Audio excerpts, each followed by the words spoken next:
천안에서 오늘 부랴부랴 상경한 주호영 비대위원장이 국회에서 기자들 앞에 섰습니다. 사실 비대위를 맡은 지 며칠 되지도 않았기 때문에요. 정말 당혹스럽다고 했습니다.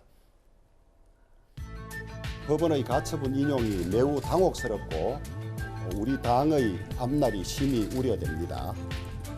우리 당이 절차를 거쳐서 당대표가 불미스러운 일로 수사를 받고 있고 당원권이 6개월 정지된 상황에 더해서 최고위원 여러 명이 사퇴해서 제대로 된 최고위원회를 운영할 수 없는 사정을 들어서 당이 비상 상황이라고 규정했음에도 불구하고 법원이 비상 상황이 아니라고 결정한 이 상황이 얼마나 황당한 일입니까? 과거에 하자가 있으면 하자를 치유해서 비대위 꾸리면 된다고. 그런데 이번 결정에 이제 상임정국위원회 소집 과정이나 ALS 투표 과정은 문제가 없다고 확인이 됐고 비상 상황이 아니라고 했으니까 좀 난감합니다. 본인은 중병이 들어서 아파 죽겠다고 하는데 관계없는 제3자가 당신 괜찮아 안 아파 이런 꼴 아닙니까 이게? 우리는 매우 아프고 비상 상황인데 제3자가 왜 안 아프다고 판단하냐. 주호영 비대위원장 이 얘기인데요.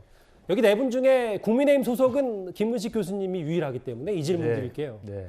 국민의힘 내부 혹시 지도부가 이 가처분 신청에 대해서 좀 너무 낙관한 건 아닌지 모르겠어요. 어떻게 판단하세요?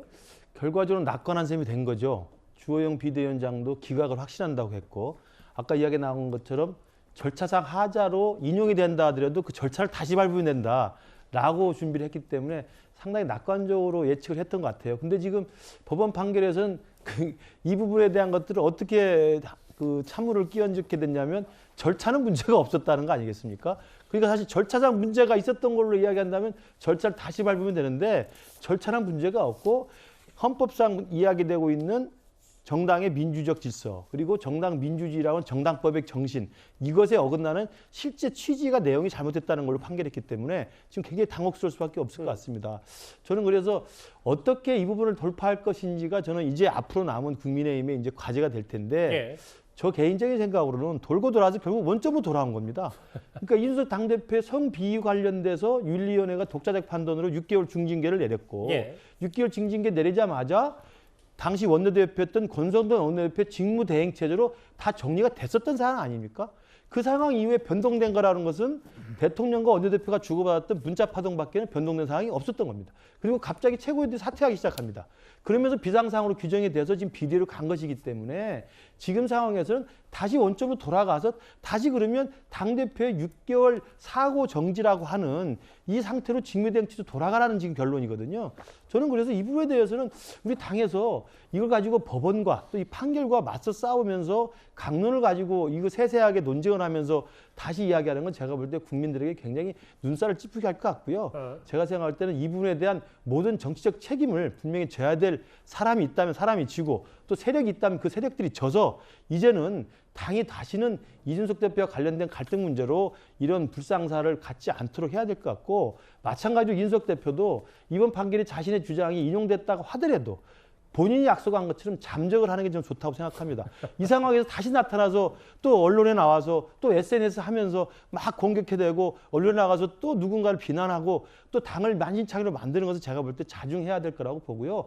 이제는 자신의 주장이 법원 판결으로 된 만큼 당내에서 어떻게 그러면 법원 판결을 존중해서 이 사태를 수습할 건지를 지켜보면서 잠적된 상태로 있는 것이 낫지 않나 생각합니다. 그럼 이 대혼도 누가 책임져야 돼요? 일단 저는 이준석 대표와 윤핵관과의 갈등이라고 본질적으로 만약 규정한다면 윤핵관들이 책임을 져야 되는 것이죠. 그럼 윤핵관에 누가 있을까요? 일단 권성동 원내대표가 윤핵관 한 축이고요. 또 보이지 않는 윤핵관이 또 있지 않습니까? 저는 이분들이 당을 대통령을 앞세워서 대통령의 뜻이 이렇다고 제가 볼 때는 거짓말로 속에 간 것 같습니다만 그렇게 밀어붙여서 이걸 줄 세우겠다고 한다면 저는 엄중한 책임을 물어야 한다고 생각합니다. 책임질 사람 책임져야 된다. 근데 이현종 의원님, 오늘 대통령실 반응은 뭐 관계자 통해서 법원의 결정은 그 부적절하다고 했는데 글쎄 어제 아까 연찬의 화면도 봤지만 흰색 반팔 티슈 다 입고 100여 명 가까운 어제 뭐 한동훈 장관 비롯해서 초대 내각 총출동하고 대통령까지 직접 나와서 주수 건배까지 했던 다음 날 이런 일이 있었기 때문에 대통령실도 상당히 곤혹스럽겠어요. 뭐 속은 부글부글 하겠죠. 근데 제가 볼 때는요, 이 법원의 결정이 제가 이해할 수 없다라고 이야기한 게 뭐냐면 사실상 국민의힘을 마비시켜버린 지금 법입니다. 예. 어떻게 할 방법이 없게 돼버렸어요. 지금 누가 이걸 대응할 겁니까? 비상대책위원장의 의무를 중지시켜 놓고 비대위는 살아있다. 이렇게 이야기를 하면 이건 모순적이잖아요. 근데 그 빌미를 준 것도 국민의힘이 아닌지 뭐 이런 생각도 아니 좀 그러니까 들고요. 물론 절차는 그렇다 하더라도 예. 자 보십시오. 그러면 자 비상 상황에 대한 이제 결정이 잘못됐다라고 이야기를 하는데 그러면 정당에서의 비상 상황이라는 게 예를 들어서 선거 패배를 한다든지 대통령 지지율이 급락한다든지 당 지지율 급락한다든지 뭐 이렇게 정무적으로 판단해서 아 이건 도저히 지금 처럼 안 되겠다라고 판단하는 거 아니겠습니까? 자 그런데 이제 그거는 이제 법원에서 판단하겠다는 거예요. 그럼 법원이 어떻게 판단하겠습니까? 그 정당의 비상 상황이라는 걸. 그럼 앞으로 당헌에다 이렇게 규정을 할까요? 예를 들어서 선거에서 패배할 경우, 그다음에 당 지지율이 30% 이하로 떨어질 경우, 뭐 이런 등등을 갖다가 비상 상황의 요건이라고 규정을 해야지만이 이게 통과가 되는 겁니까? 그럼 앞으로 법원에다 연락해서 자 우리 당이 지금 비상 상황입니까 아닙니까? 연락을 해보고 우리가 비대위를 만들어야 될까요? 그러니까 저는 법원이 이 어떤 면에서 보면 우리가 사법의 정치화라고 이야기를 하는 게 뭐냐면 정치권이 판단해야 되는 문제를 이 지금 사법부가 판단해 버리는 문제예요. 제가 지적하고 싶은 건 뭐냐면 자 절차가 잘못됐다 그러면 그거 당헌에 있고 당규에 있는 게 당연히 법원이 판단해야겠죠. 그런데 비상 상황인 걸 왜 판사가 판단하냐 이거예요. 문제는 여러 가지 당의 비상 상황이 있을 수 있지 않습니까? 예를 들어서 정당 내부에 회사도 마찬가지입니다. 회사 갑자기 사장 뭐 상황이 비상 상황이다. 뭐 이 실적이 떨어져서 뭐 등등해서 그럼 회사 내부가 정하는 문제예요. 정당도 마찬가지죠. 정당 내부의 비상 상황이라는 거는 그러면 국회의원들이 모여서 의원총회를 하고 상임정국위에서 결의를 하고 이게 다 아무 소용이 없다는 겁니까? 그분들은 뭡니까 그러면? 국회의원들이 전체가 모여서 결정했는데 다수결로 그런 상황에 대해서 판사는 자기 혼자 아 이거 아니에요 라고 이야기해버리면 끝나는 겁니까? 제가 지적하고 싶은 거는 결국은 이번에 이 판결은 법원이 정당 내부의 이 규정 자체까지도 저는 이거 개입함으로 인해서 굉장히 나쁜 선례를 남겼다. 이 이야기를 드리고 싶은 겁니다. 무슨 취지의 말씀인지는 알겠는데 또 이거 자체가 국민의힘이 애초에 비밀 준 건 아닌지 혹은 예전에 국민의힘이 야당을 향해서 지금 민주당을 향해서 법원 판단에 항상 불복하고 뭐 복종하지 않냐 존중하지 않냐 이 부분에 대해서는 또 다시 부메랑이 되는 건 아닌지 뭐 이런 얘기가 좀 걱정이 되는데요. 국민의힘은 오늘 곧바로 이의 제기를 신청했습니다. 그러면서 이번 판단을 내린 해당 판사를 가리켜서 편향됐다고 말을 했습니다. 재판장이 특정 연구 모임 출신으로 편향성을 가지고 있고 하기 때문에 이상한 결과가 나올 거라는 우려가 있었지만은 저는 그걸 믿지 않고 있었는데 그 우려가 현실화된 것 같습니다.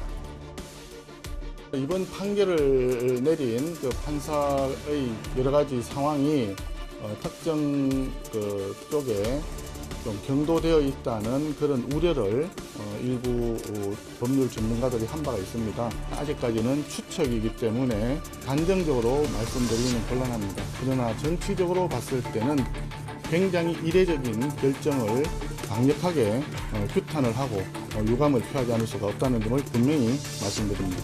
이 신청이 받아들여지지 않으면 현재 상태로 가는 거죠.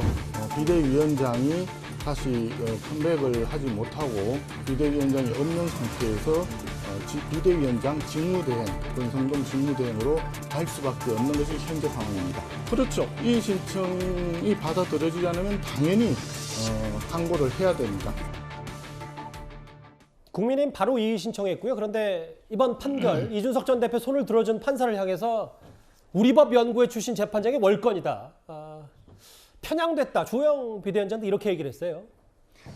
진짜로 이번 법원의 결정으로 국민의힘뿐만 아니고 윤석열 정부 전체가 비상 상황을 맞았어요. 진짜 비상 상황이 됐는데 지금 저렇게 주호영 원내대표 비대위원장이나 이렇게 지도부가 저렇게 특정 연구 모임이랄지 일부 또 국민의힘 내부에서는 이 판사, 이 수석 판사, 부장 판사에 대해서 특정적 출신이다.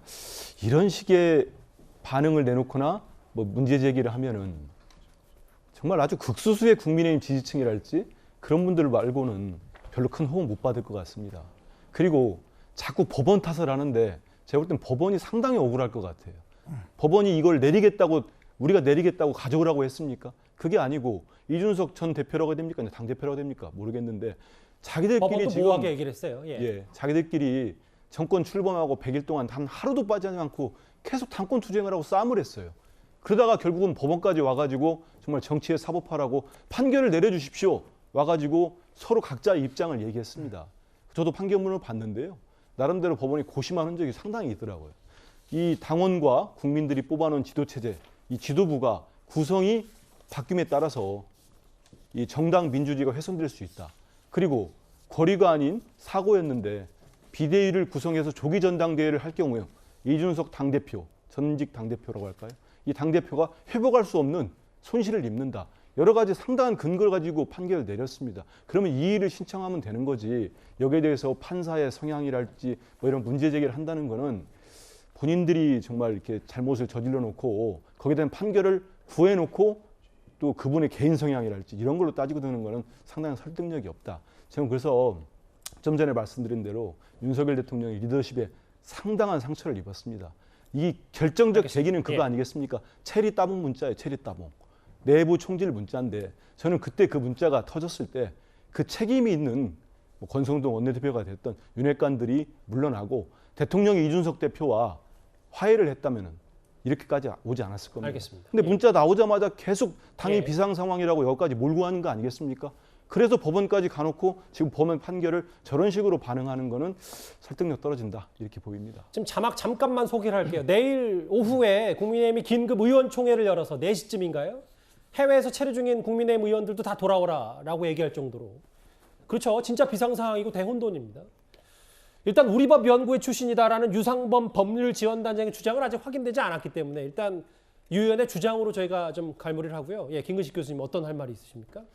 저는 이제 지금 우리 당내 일각에서 판사의 성향을 문제를 삼는다든지 또 판사 성향에 대해서 법원 판결이 편향적이라고 이야기하는 것은 정말 내로남불이라고 생각합니다. 예. 분명히 기억하실 겁니까? 문재인 정권 때 정경심 교수 유죄 판결 났을 때, 그다음에 드루킹 사건으로 김경수 지사 유죄 판결 났을 때, 한명수 총리 유죄 판결 났을 때 예. 민주당의 강성 팬덤들이 다 그때 정치 판사라고 편향된 판사의 성향을 이야기하면서 문제 제기를 계속했었어요.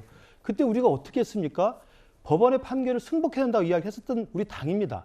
그 우리 당이 어쨌든 법원의 판결이 나온 것에 대해서 판사의 성향을 이야기하면서 이의를 제기한다. 그리고 그걸 비난한다? 절대 있을 수 없는 일이라고 생각하고요. 또 당내 일각에서 제가 좀 주변에 느끼기로는 그러니까 이번에 그런 방법은 딱 하나다. 윤리를 다시 열어서 이준석을 제명하면 된다는 이야기도 나올 수 있다고 생각하는데 정말 그건 자멸하는 길로 가는 거라고 생각합니다. 지금 이 엄중한 상황이 더욱더 기싸움을 해서 한쪽이 죽는 길로 가서 저쪽 가면 도저히 할 수 없다는 식으로 끝까지 갈 것인지 예. 저는 그런다면 당은 저를 자폭의 길로 갈 거라고 생각하고요. 이 모든 책임을 누군가가 분명하게 잘못을 인정하고 알겠습니다. 져야 된다고 생각하고 이제는 저는 핵관들한테 맡겨놓을 문제가 아니고 대통령이 직접 나서서 이 문제를 정치적으로 풀어야 될 때라고 생각합니다. 대통령이 직접 나서야 된다. 승리를 거뒀다고 평가받는 이준석 대표는 오늘 법원 판결 이후에 오후 일정을 취소했습니다. 정말 앞서 본인이 예고한 대로 잠적할지도 관심입니다. 오늘 전체적으로 절차적으로 잘못된 부분과 더불어 당내 민주주의가 훼손된 부분에 대해 가지고 재판장님께 드릴 수 있는 말씀을 다 드릴 수 있도록 하겠습니다. 제가 가장 우려하는 것은 지금 행정부가 입법부를 통제하려고 하는 그런 삼권 분립이 위기에 있는 그런 상황 아닌가라는 우려가 있습니다. 잘못된 부분을 바로잡을 수 있었으면 좋겠다. 이런 입장을 저는 가지고 있습니다. 이준석 대표가 독재자가 된 것 같아요.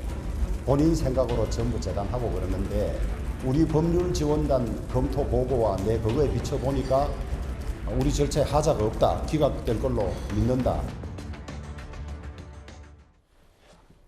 이준석 전 대표 일부 몇몇 언론과 통화해서 앞으로 법원의 여러 판단을 존중한다라고 하면서 특별한 언급은 없었는데 노 교수님, 그럼 이준석 전 대표의 앞으로 행보는 어떻게 되는 겁니까? 모르죠. 본인이 며칠 전에 그 라디오에 나와서 얘기한 게 가처분이 인용되면 잠적할 거라고 얘기했지 않습니까? 예. 그랬는데 저는 그게 어떤 정치적 해결을 바란다는 메시지 아닐까 싶어요. 지금 누구도 지금 이런 상황에서 정치적 해결을 모색해야 한다고 하는 게 흔쾌히 동의하기 어려울 겁니다. 그러나 우리가 대선 때 봤지만 이준석 대표가 2번이나 가출하고 이렇게 할 수 도저히 품을 수 없는 상황에서 도저히 품었잖아요. 예.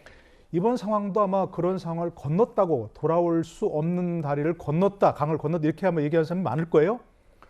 그러나 다리가 지금 없지만 다리를 새로 만드는 것도 정치적 해법이 아닐까.